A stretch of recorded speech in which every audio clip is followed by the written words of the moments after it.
Welcome to Silver Lining for Learning episode 164. I'm Chris Deedy from Harvard University. With me are Kurt Bonk from Indiana University and Punya Mishra from Arizona State, the co-hosts. And we're just very excited today to have an episode that centers on the latest and greatest in immersive learning in higher education. If you've watched Silver Lining for Learning, you know that we have a long history of different episodes, various guests that are doing work in immersive learning. And of course, before generative AI, all the buzz was first about VR, because VR headsets finally became practical and affordable, and then about Meta, because the company formerly known as Facebook decided that they were going to promote the metaverse. So there has been a lot of emphasis in the last few years on this topic. But we are fortunate to have guests who are not faddists, who are not sort of just seeing it as the latest bright, shiny object. These are people like myself who've been working in this area for a while and who are interested in studying and sustaining immersive learning as part of the repertoire that people have. So, Marcy, I'm going to start with you. We have people from 3 different higher education institutions.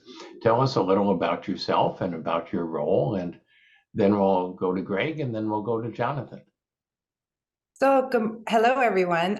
Yes, I'm Marcy Drummond, and I'm Vice President of Economic and Social Mobility for Los Angeles City College.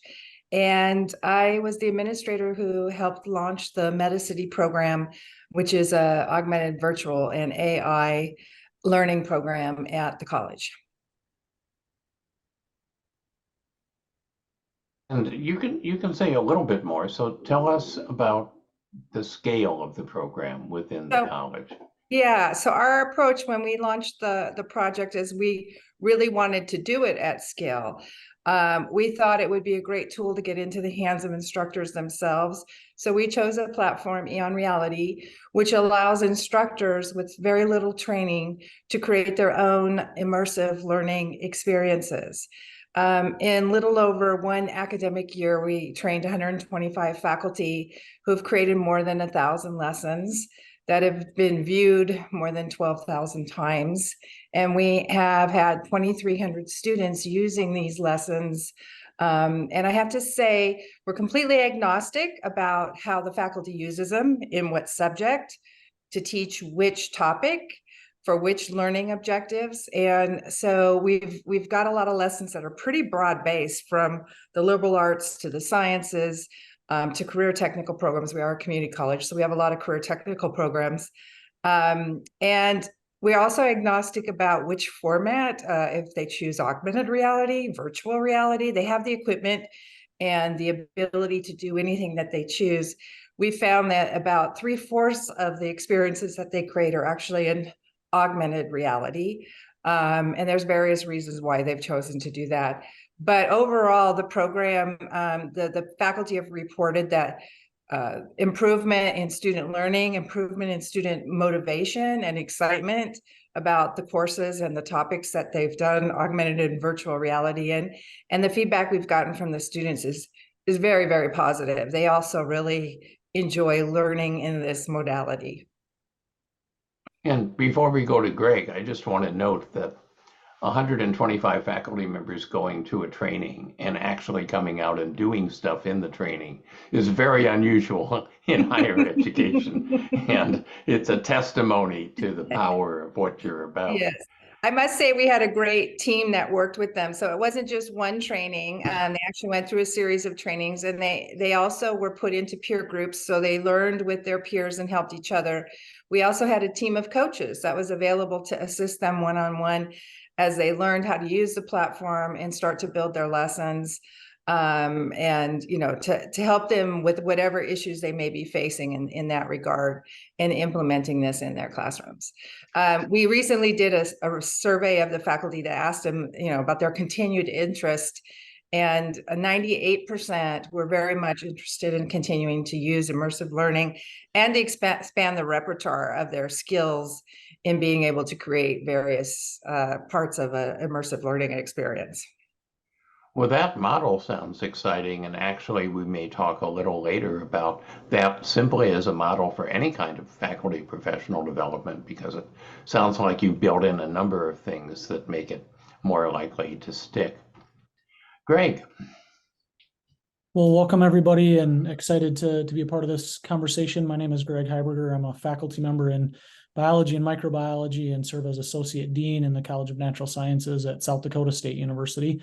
Our work and my role within immersive learning really started a few years ago, kind of in an ad hoc or informal role, where our provost and some others tapped me to help to pull some folks together to get the ball rolling. And that really has emerged as leading our Metaversity deployment through Victory XR, deploying headsets into the School of Design and Education, and getting them in the hands of future K-12 teachers. But also because of my role within natural sciences, a lot of my work has been in a curriculum tied to cadaver-based anatomy, and how do we deploy that in the virtual spaces, in immersive spaces, physics, chemistry, organic chemistry, general biology. Really our campus, we're a really unique land grant. We're the smallest land grant in the nation. We are in a state of less than 1 million people, and our state is 400 miles wide by 250 miles north and south. So we're very different. And so I'm envious a little bit of Marcy and this a volume that she has access to. And so it's really impressive to see the work that they're doing. But I'll come back to kind of how we've centered ourselves around immersive learning at South Dakota State. It's really been about trying to be mission centric. And so thinking about, Chris said this to start with, the cost is really why we're at the table. We were kind of looking across the fence at others for years and years and years, and really it was fall of 21 that we started to see the price come down and our ability to come into the market and be able to deploy this in our environment. But we're really thinking about this kind of holistically. We're deploying it in outreach efforts. So we have headsets that we are managing and deploying in children's museums. We have a mobile VR lab that we're getting out to middle schools and high schools. But then we're also deeply invested at upper division experiences, so graduate level anatomy, upper division organic chemistry. And I'll be honest, we took a trip to Arizona State with a group of faculty, 15 or 20 faculty, and we were kind of impressed and amazed and overwhelmed by the scale that a place like that can invest, and a little bit disheartened because we can't do those things.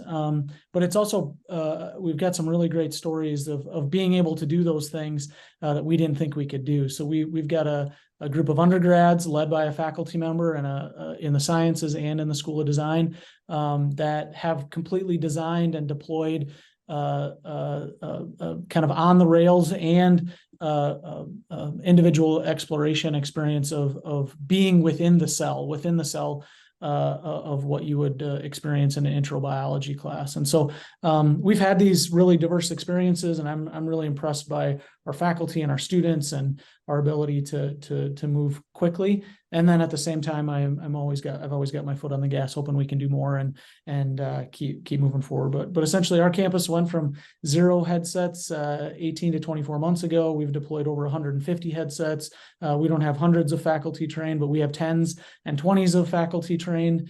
But hundreds of students experience it. And so we've really tried to stay focused on things we can't do in real life, holding DNA in your hands, going to places that we can't afford to go to, Machu Picchu or the Arctic.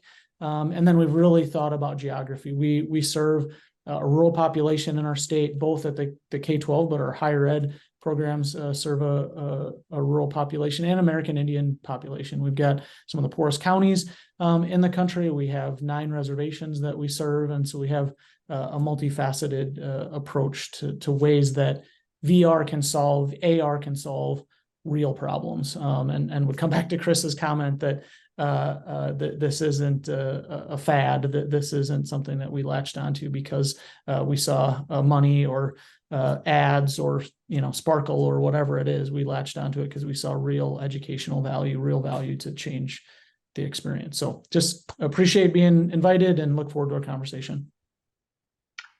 And Jonathon, you not only have a campus to talk about, but you have an entire professional association and network. So feel free to take a little extra time. Okay, thanks. Thank you, Chris. And hello, everyone. I'm honored to be here. My name is Jonathon Richter.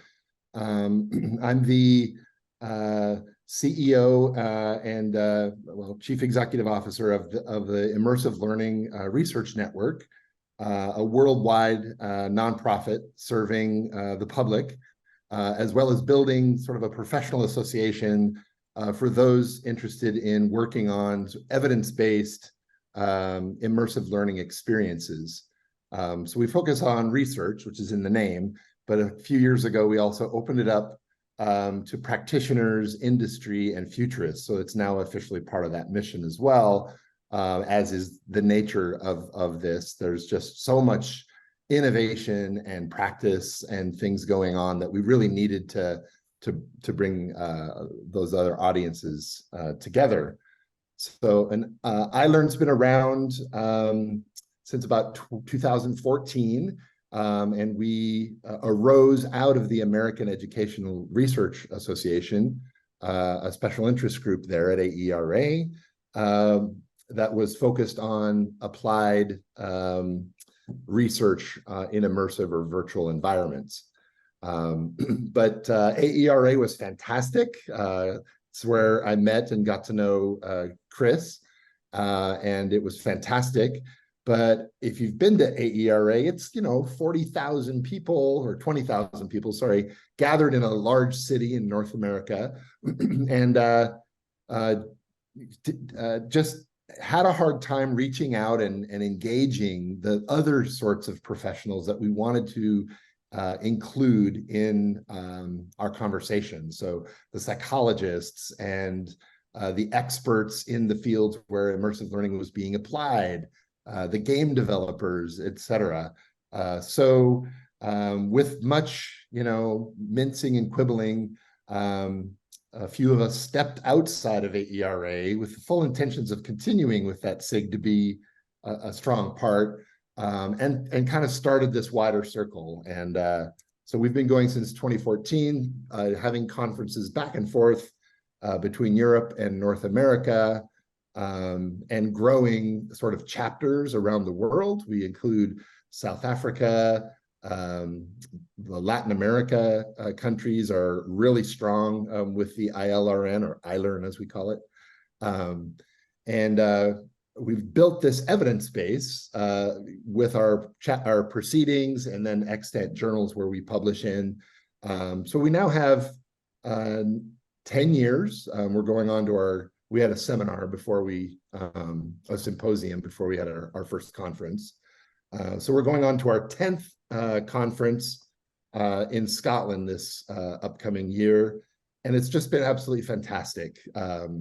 High quality journals, incredible scholarship between computer science, which is that hardware and software of immersive learning, the UX, so the user experience, which is the sort of game design and getting people to focus on different things, sometimes for a long period of time, and engage them in a variety of ways. And then the learning sciences, where we actually want to see if, by engaging in the hardware and software and engaging through this user experience, if they're actually learning something. So those are kind of the three main pillars of a high quality immersive learning experience. Yeah, so we've grown over the years to include a variety of different initiatives, people focusing on particular aspects. And one of them, we're focused today on higher education, is our CHEX, which is the Champions in Higher Education for XR. And during the pandemic, that took off. as well as our acquisition of a virtual campus through our partners at Virbela. So they've been an excellent partner of ours and sponsor and partner of our 2020 iLearn conference, and have continued to be just great partners of ours.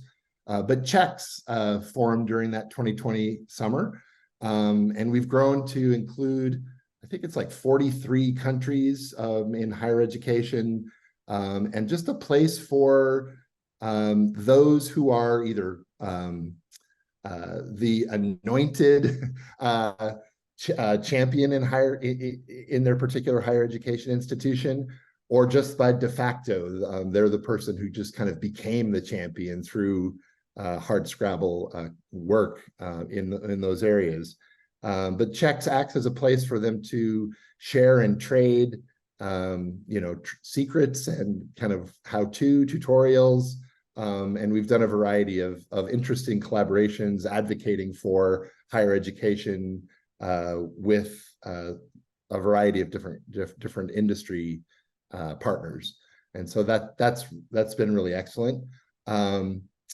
We also really grew our practitioner sector in the last 4 years. We have Paula McDowell from the University of Saskatchewan as our practitioner director on our board, and a real healthy practitioner, sort of not just high quality research, but actual examples of how people are doing it in the day-to-day. And the interesting thing, with these emerging technologies is that oftentimes it takes, it almost always takes a while for research to matriculate into a journal. The fastest you can probably, get a grant or get your team together, get out into the field, collect your data, analyze the data, write it up, and get it into a journal publication. The fastest, although artificial intelligence may be changing this a bit, is about 2 years. And in this emerging technology space, that's a really long time.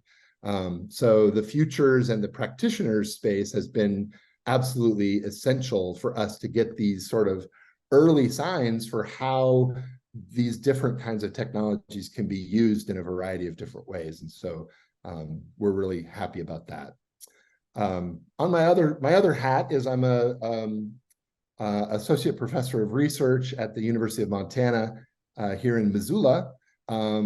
And I've got quite a different set going on, whereas I'm sort of trying to build capacity from the beginning. There's a little bit of XR, extended reality, on campus in scattered places, but I'm really working from a beginner's mind, and starting with a lot of people who are just new to this situation. So I'm really getting looking at it from the other end instead of the experts from around the world who are fully deeply into this. I'm working with and taking on a perception of how do we get started and where do we go from here. So looking at low cost, easy things that are adopted, sort of low hanging fruit, and starting to just sort of build that culture on our campus. And it's really great. Fortunately, University of Montana has they're very supportive and are being excellent. We've partnered with Victory XR and continuing our relationship with Virbela in that regard as well. And so that's what's about me. Yeah. Hi. Great, Punya. Thank you. So, and thanks, Greg, for the mention of ASU, because Dreamscape Learn is one of our sort of flagship things, and it's pretty insane. Where I remember the sort of one transformative moment when I went through that. And you're walking around, and this sort of creature comes and they ask you to sort of touch its head, and you get these sensory, it's like this, you literally feel sort of the rubbery skin. And I was like, okay. I was like, I still remember that moment as this sort of visceral thing. I mean, there's one thing, you're looking around and in 3D and all of that, but that touch, I think, was what sort of pushed it in terms of realism over the edge. The other thing that I was sort of smiling at as you guys were speaking, because I saw like two impossible things. I've heard of two impossible things. One, a faculty professional development program that actually worked. And second, something emerged out of AERA that works too, you know. With no offense to a faculty or AERA, but, you know, AERA can become the sort of insular, sort of inside-looking thing. So I was just sort of smiling to myself, like two impossible things before breakfast, right? Sort of like Alice in Wonderland. But I have so many questions. But the thing that I was wondering if each of you could speak to is: are there particular disciplines that you think are more amenable to this kind of work? Because one of the things that I'm in a project here, which is around looking at biochemistry, and what we have found is that is particularly amenable to these kinds of immersive experiences, because and so we have this one thing that we have developed, which is sort of like powers of 10, where you basically zoom into a cube of ice, and then you can actually raise the temperature and you can see the atoms jiggle, and it becomes water. You can understand, you can try to pull atoms apart, and you feel the tension of the van der Waals force. So there is a sort of like, you can read it as much as you want, but that being in that, so for us, like things like the atomic world and so on, which are sort of different from our lived experiences, to me at least, seem more powerful. But I would love to hear from each of you briefly where you think this technology is most sort of, like, in terms of pedagogical perspectives or new representational powers, most applicable, and in others where you feel like maybe that's a bit of a stretch here. I'm just curious. So anybody can go and talk a little bit about your experience with this. Thank you. So I'll jump in because we have experiences that have been created in more than 65 different disciplines. So I would say, in terms of just what I've heard from faculty, okay. So in the liberal arts, the lessons have to be created, the pedagogy around creating immersive learning experiences, and that's those subject areas. The faculty oftentimes think of an experience that's a metaphor for what it is they're trying to convey. So I'll give you an example. We had one of our most popular lessons was called the bridge test. So I assumed that was an architecture lesson or a construction lesson, and it was actually an English lesson. And the faculty used the construction of a bridge as a metaphor for the creation of a creative writing piece. And actually, the performance of students in that lesson was quite high, because the students, it's almost like a mnemonic device for students on steroids. So whenever they start to think about creating a creative writing space, they immediately start to visualize the creation of a bridge, and sort of how all of everything that goes into creating a bridge that's strong is very similar to how they go about creating a creative writing piece. So and then, of course, like in the sciences, you brought up chemistry. One of our very popular lessons is a chemistry lesson. And, just the power of seeing students taking a 2D formula on a piece of paper and then seeing it in 3D, experiencing it, and the hybridization of molecules. What it did for students was amazing. Not only did it excite them, but they finally understood. So many students talked about how I finally understand this after 3 semesters. I never got it till I saw it in this modality. So I do think it's a little easier in some subjects because it's very literal translation of what I'm trying to teach, and in other subjects it's a little more difficult because they're coming up with metaphors in very creative ways. But generally speaking, all of our faculty talk about how they evolved as an instructor and changed their pedagogy as a result of using this technology. They say things like, what is the experience I'm trying to create for students? What is the story we're trying to tell? How do we want them to interact with this lesson? What do I want them to feel? So a lot of that also goes into the lesson design. So we've seen success in many areas that I would not even think. Journalism is another subject where it's very popular in journalism. So I'm glad we did this agnostically, because the disciplines I would have chosen to work with faculty on are very different than the ones that ended up doing it. And what they came up with was amazing. Even in some really areas I thought, how in the heck are they going to use AR, VR, and immersive learning experiences in those disciplines. Thank you. Anybody else?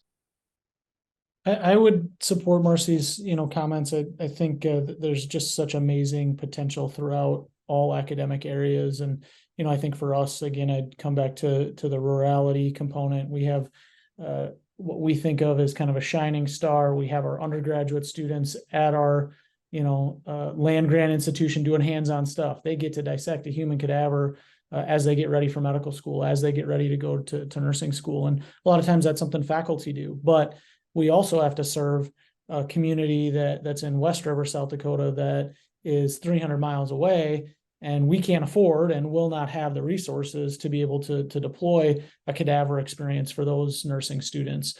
And so as we think about, online education, it took a while for our faculty to get to the point where they were even comfortable teaching and feeling like they were getting close to the level of rigor in an online anatomy course. And so we've been doing that for 5 or 7 years.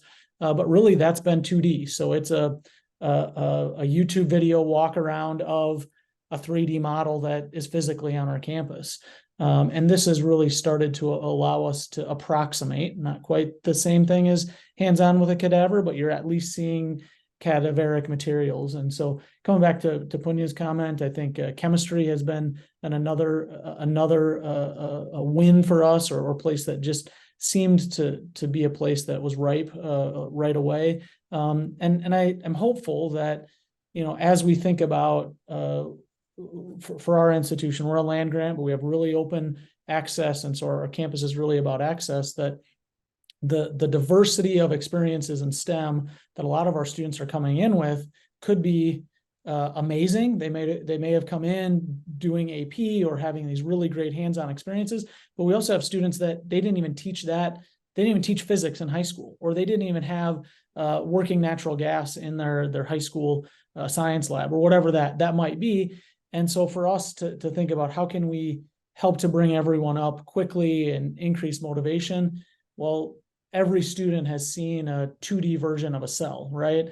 The nucleus and the mitochondria, but some of them haven't been supported in trying to visualize that in 3D, or haven't had the opportunities. And I do think that our ability to do that cheaply, quickly, effectively with VR, AR has a lot of promise, and we've already seen some of those wins. And then the last thing I'll say is I think, we're all in 4-year, or we're all in kind of the higher ed space, but I do think the trades and some of these simulations is another really great opportunity. Our nursing program, our pharmacy program are working in that, just these things that need to be repeated, but are really expensive to do because they take human capital. They take a high level of technology to have a sim man, a simulation experience in nursing. And then again, I think in the trades, and that's not my area of expertise, but certainly have lots of colleagues that are deploying amazing work in the trades. I think for us, we have a drone program that's a part of precision ag, that's a part of geography. But even there, it's hard, even with a group of college students, to hand them $1,000 drone and let them fly on day one, because they did something on a 2D experience doesn't quite prep them, or because they took a quiz doesn't quite prep them. But you can do the Part 106 in VR and have students pass that Part 106 for the FAA regulations before you hand them the $1,000 drone. And so I think there's a lot of opportunity here, and I do think it's really diverse, even though my experiences are pretty STEM oriented. Wow, great, Greg and Marcy. Those are awesome. I don't know how much I have to add, but see what I got. Lots of great examples of deployment of XR or immersive learning into higher education. You see, I think a lot, as Greg was pointing out, there's medical education and healthcare.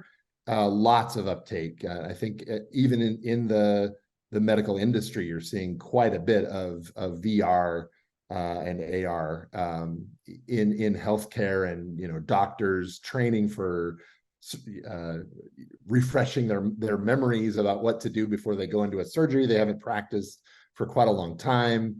How to work with the soft skills and re-up kind of get better at that. And there's a lot of different perspectives in terms of the use of XR in sort of a best practices way. And of course, the real world, the original immersive environment, the world that we live in is what we want people to be able to practice and live in and have meaningful lives. And so why go through all the expense and hassle of working all this out to do XR?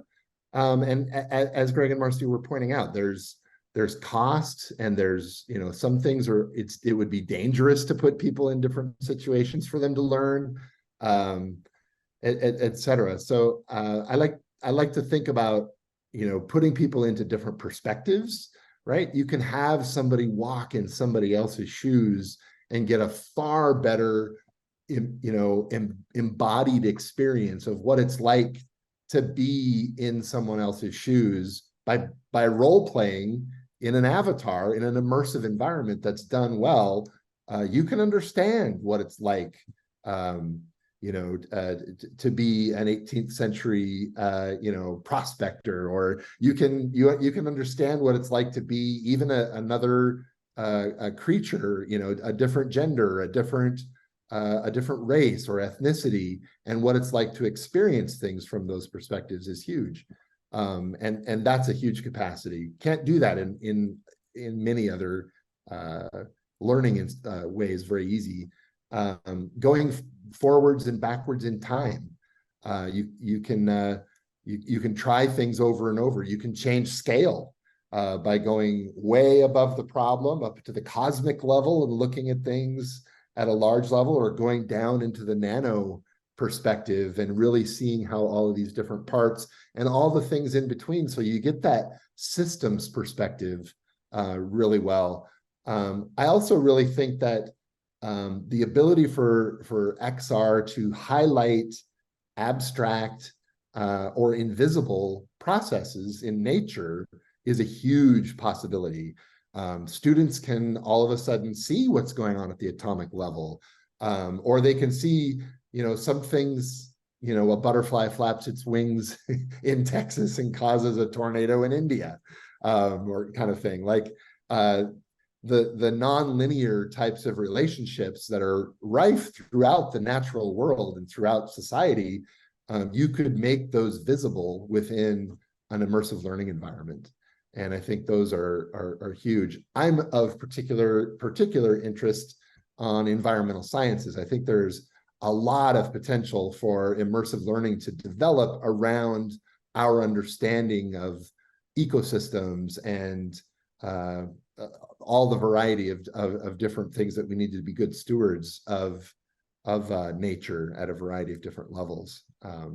So that's Thank you. So I just had a quick comment here, because there is pressure, not pressure in the sense of, but what I mean, because ASU has invested so much in this dreamscape, so there are other colleges who are being asked to think of how they could use dreamscape in their world.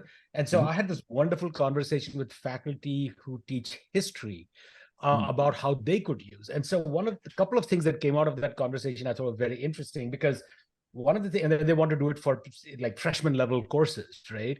And they said there are two fundamental misconceptions that students come in with about history. One is that history is about a bunch of facts, which once you find out, you will know the truth. And the other is the absolute opposite, which is there is no truth, it is all relative. And while historians look at the world as this act of interpretation, that we find artifacts, we find things, and we develop sort of narratives which fit that, whatever we know, the artifacts and the dates and the times and all of that. But it is also, so it is this weird in between absolute relativism and absolute truth, right? So historians live in that space. So we had this wonderful conversation about how one could create, let's say, a settlement in the early Americas. But what they were really concerned about were the design choices they would have to make about that space. right? Because we don't have all the information. So you make a certain design choice because of the verisimilitude of this technology, that students might take that to be the literal truth.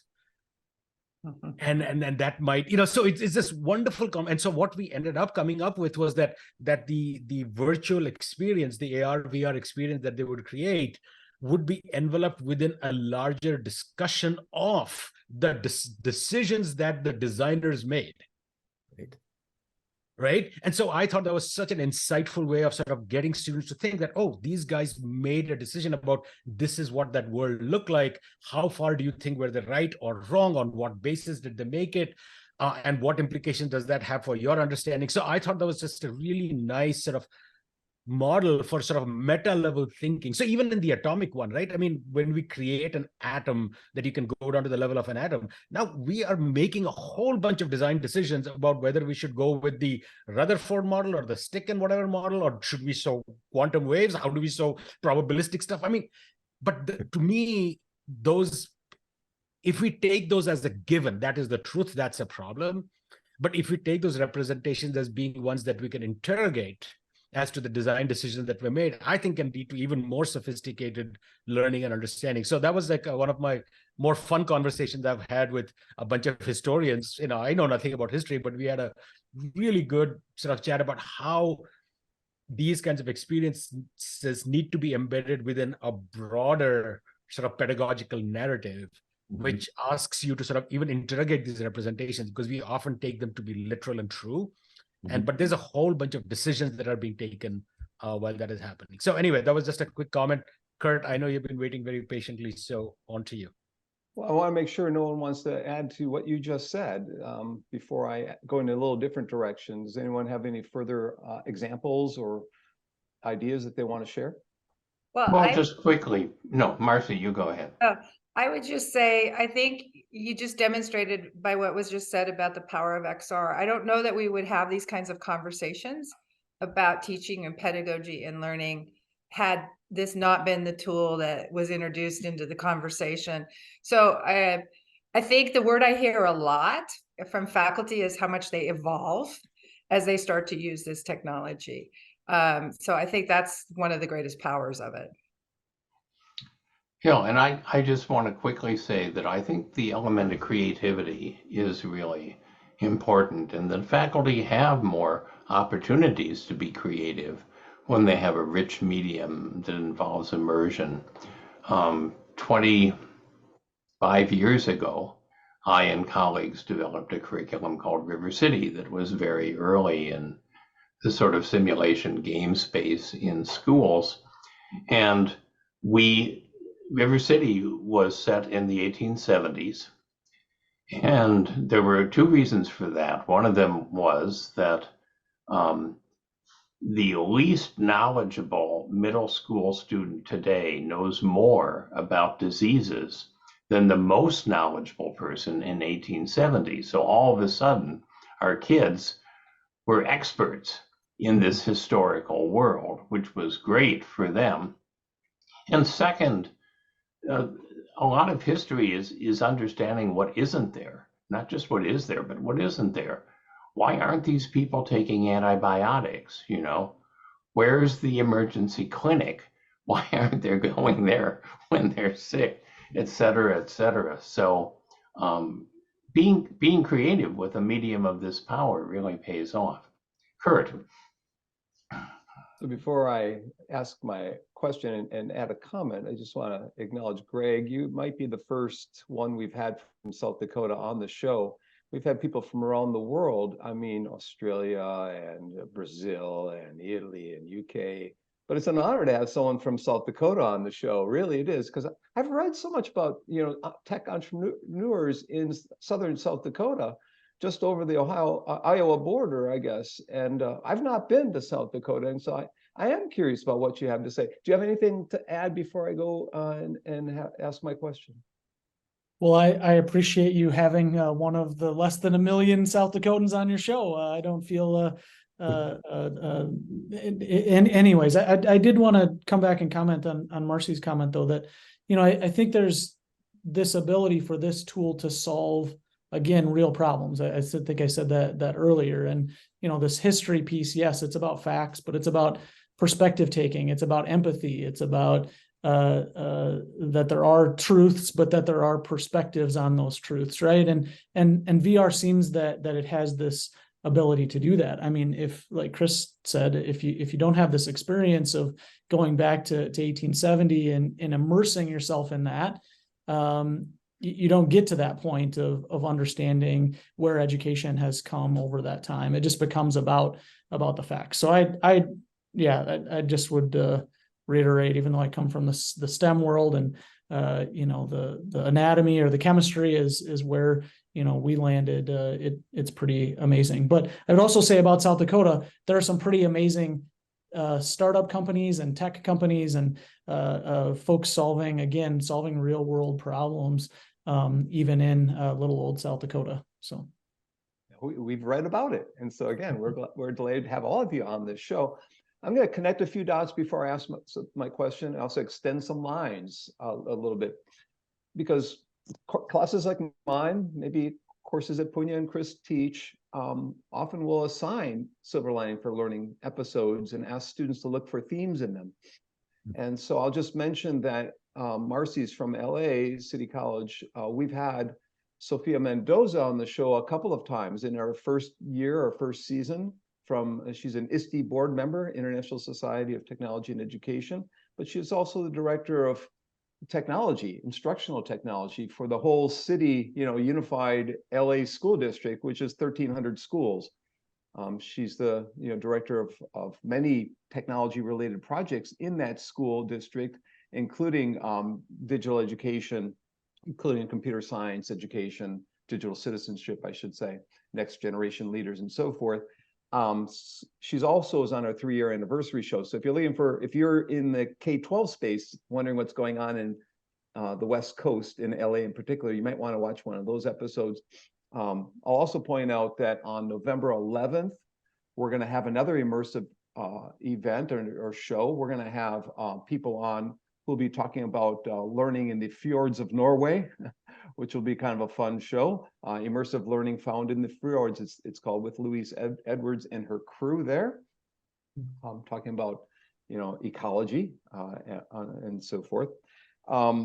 And then we just booked last night 2 futurists, extending what Jonathon had to say about the future of education. We have Brian Alexander, who runs the weekly podcast show in Shindig on the future of higher education, and Donald Clark, who wrote 3 AI books and has been talking about the future of education throughout the world. It's going to be a fun show on the ethics of AI and the future of teaching in pedagogy in a post-AI, generative AI world. So I'll get to my question finally.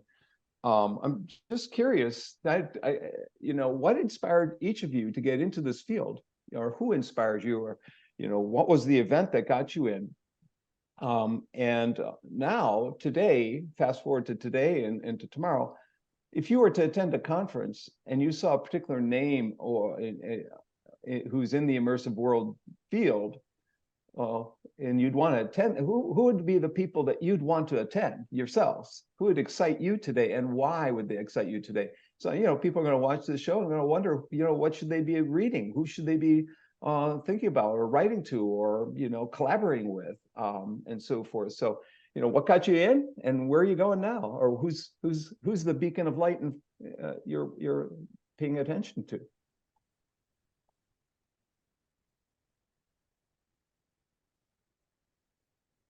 Quiet. I'll call on someone. Marcy.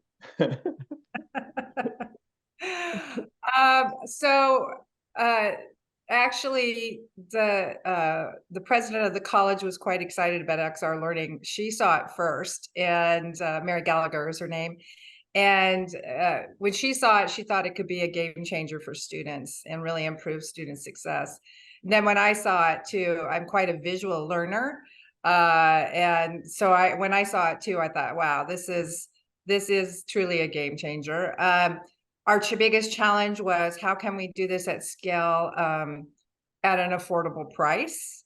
And how can we get this in the hands of faculty? And now our students are actually getting trained we have a self-paced course for students. So students are now creating immersive learning experiences, which is quite exciting. And then also the platform now has AI integrated with it. So AI is being used to help generate experiences. And also AI enables students to create sort of their own learning journey in AR and VR. And so that's quite exciting. So it was really around, how can this be a game changer for students who, can't experience the things that this is being used to experience, don't have access to it, and also just another way of learning that. And of course, we have researchers on this, so they could speak to this. There's been brain studies about how the brain interprets things quite differently in an immersive learning experience and how it's encoded in memory. And so the science is pointing out that it is a game changer for learning. It's just really exciting to see where this is going as new technologies are introduced and integrated with it. We chose I think we're going to see a lot of evolution in the no code, sort of low code, no code platforms. They're going to make this much more universally accessible and available to people.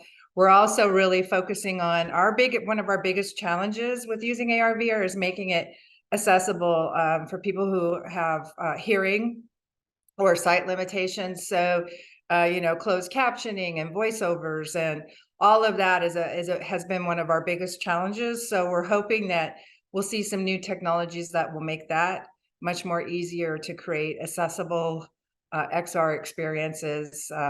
So it's still changing rapidly, and we're still very excited about it. And we have seen that it is a game changer, and that'll continue to evolve and be even more powerful for teaching and learning.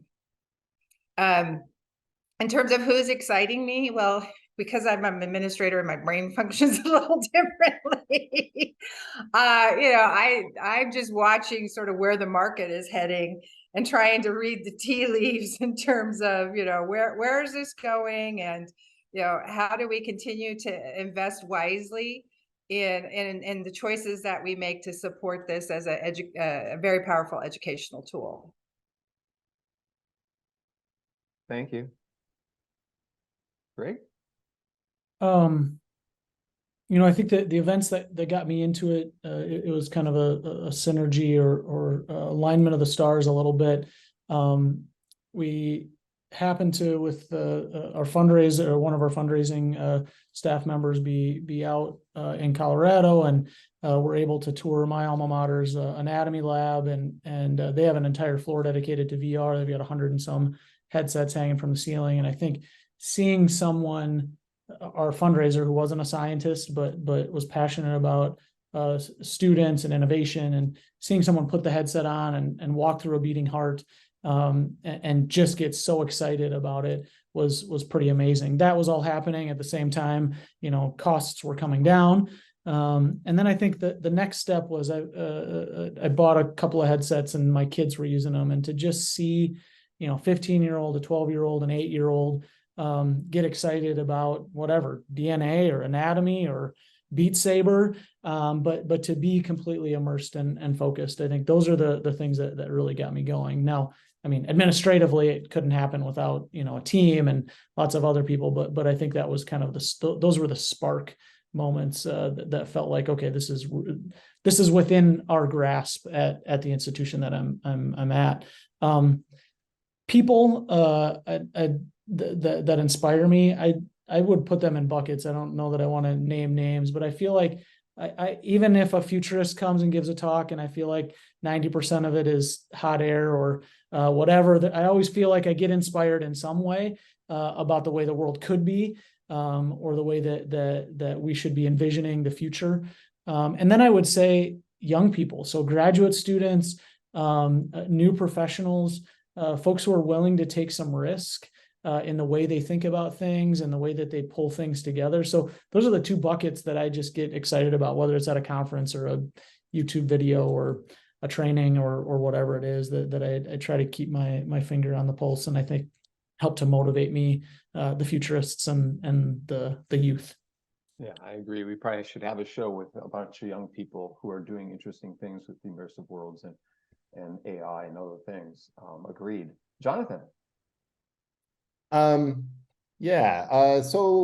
I think I got my start in immersive learning back in like 2006, 7 as a research associate for the Center for Advanced Technology and Education at the University of Oregon, where most of the work, the preponderance of the work that we did at the time under my boss, Lynn Anderson Inman, was to sort of port the evidence base for what works with students with learning disabilities that they had known, that body of work that had built in the classroom, and we ported that into a computer environment.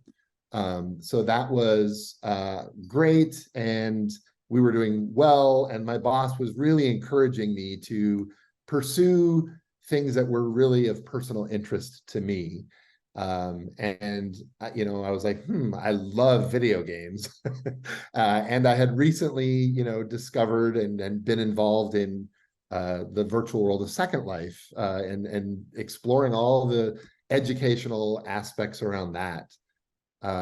So we had a small grant from the Northwest Academic Computing Consortium to create sort of a tagging, bookmarking tool within Second Life to find all of the educational places and spaces and people. So we got that grant and created this sort of heads-up display in Second Life, partnered with Merlot.org, which is the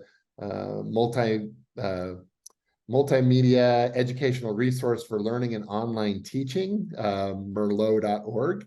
So we used their learning material descriptors, and we were off with that. And that's kind of how I got my real start, looking at sort of a typology of how people are using immersive and virtual worlds by engagement. So really focusing on engagement. And that's kind of where I'm still rooted, is thinking about the different kinds of engagement that people use in these immersive spaces, because boy, there's just such a huge range of things that you can do, from just informational gathering, presentation, to getting your hands on different things, and, you know, changing perspectives, and just a plethora of different things. So that's kind of where I got that's my origin story of sorts. And, you know, again, like Greg, I'm kind of nervous about saying any particular names. You know, there's obvious, you know, great, amazing people such as who are on this, you know, the sponsors of the show, the hosts of the show, and a lot of people in our network. Our board of directors they're amazing. There's just so much going on. I'm really excited about this sort of shift from the metaverse and moving into XR, and just the multiplicity of things that is opened up as we start to take on that sort of extended metaphor. And of course, artificial intelligence is absolutely just, you know, there's a lot of hype and a lot of things that are unsustainable or not even true about artificial intelligence. But there's just incredible advances. And my friend Kent Bai, who does the Voices of VR podcast, he gave us a keynote for the iLearn 9th annual conference here last summer. And in his keynote, he was talking about how AI and immersive learning have been long time sort of siblings, that when you see one advance in one area, it automatically creates the advance in the other area. And boy, you're sure seeing that true. Like the capacity for AI for people to co-create, to, you know, develop characters, to develop scenarios, to create branching, you know, limitless types of outcomes. It's just phenomenal. So I'm really excited about that. And there's just a lot of researchers in the area. So yeah, I would plug and ask people to go to our academic and practitioner proceedings for iLearn, because they are the people that I'm really looking for to as guides in this space. That's a really good point. Go to those proceedings. You'll see everybody in there, you know. Yeah. Yeah. Punya, I think, wants to jump in here. Sure, thank you. So one of the concerns with a lot of the AR, VR sort of technologies is that for a certain percentage of people, it can lead to sort of, this immersive nausea or things that way. And that, and so I was just curious about, like, as you guys move deeper into that, what percentage of people are you seeing having that concern in that medium?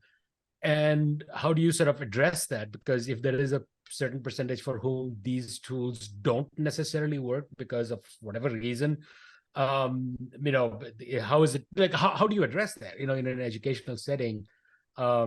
Just from sort of the, like, for instance, the American Disabilities Act and so on, not just us to think about, like, if you're building a course website, that are you having that it's accessible to different learners and so on. So I'm just curious about these technologies, because I know I have felt it, right? I went through Dreamscape, and I have had other colleagues of mine who couldn't handle it. And so I'm just curious about how you're thinking about those kinds of issues as well. So we actually think about them right up front. So all of the experiences our faculty create, they have to create an equally accessible lesson that is not in an immersive learning experience, so that students have the equivalent lesson. We also are very hypervigilant, like I said, about making sure everything's closed caption and that we have as many accessibility features built in as possible. We have not yet created a 100% accessible lesson. So therefore, we will always have that equally effective lesson that is also available.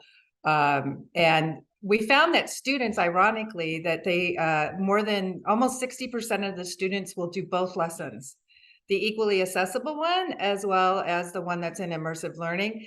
And anecdotally, the faculty have reported that those students who do it both ways do much better or perform much better on learning assessments.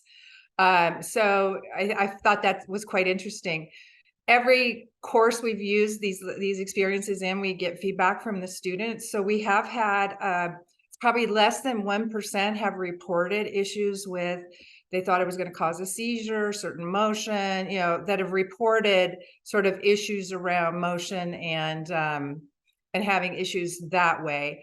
And then some reported they didn't even try to use it, but it was very few. Again, it was probably around 1 or 2% that did not even access the XR lesson, that they used only the alternative lesson because they were concerned about motion or having some sort of issues in that modality. Thank you. Any other thoughts on that? I don't think I have much to add. I think everything Marcy said, we're attempting to mirror. I would also just say that even outside of the ADA component, really thinking about the diversity of experiences that students have had in these spaces. Some students certainly are comfortable, could be in headset for hours. They're gamers, whatever that is, that we're really trying to be thoughtful. So we're really trying to make sure that we're cognizant of that and really kind of on-ramping that orientation for everybody in these spaces. And that includes shorter time in headset or in these experiences early on and building up more time.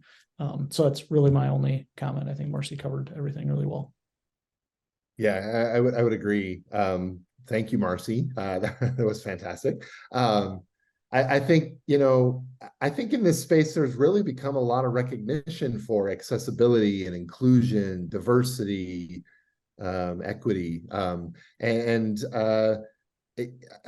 a real recognition that, yes, there are a certain percentage of people that can't put on the headsets and get, dizzy or vertigo. And there's most of the companies that I know have a way of accessing those same experiences without the headset. You can look at it on, a desktop or a laptop or even a mobile in some respects. And I think there's also sort of the design-based research, like a lot of times practitioners and the developers of these experiences, they'll find something that they get their best expertise together to put together an experience. And then as they work with their focus group or some of the early adopters of that, they get the feedback and they're like, oh, well, actually people are uncomfortable or this isn't working. And then they rapidly redesign it. So the thing iteratively becomes better and better. And you're seeing that showing up, that future successive iterations of these products are really erasing some of those barriers that were in earlier versions. So I guess that's it. Well, we're basically out of time. Once again, we run out of time before we've run out of great things to talk about. But I really want to thank our three guests. So many discussions about immersive learning or gee whiz. And I think the seriousness of the design and the research component is really important in getting the most from these media. So thank you for being an inspiration. And I love Punya's two, it's hard to believe, but moments that we had in this show. Maybe we should make that a regular feature. Punya, you want to talk about next week? Sure. But first of all, again, thank you, all three of you, for joining us today. I can't believe an hour went by. Seriously, we could go on, for a while, but we tried to keep it to an hour. So thank you again for joining us and for the work that you do. We will not have a show next week. We're taking the week off for Labor Day, but we will meet back in 2 weeks. That is on the 9th, I think. Yes, 9th of September. At noon. And this is a show that's actually been organized by Young Zhao. I mean, he has been very interested in new models that are emerging post-pandemic. And one of them has to do with the 4-day school.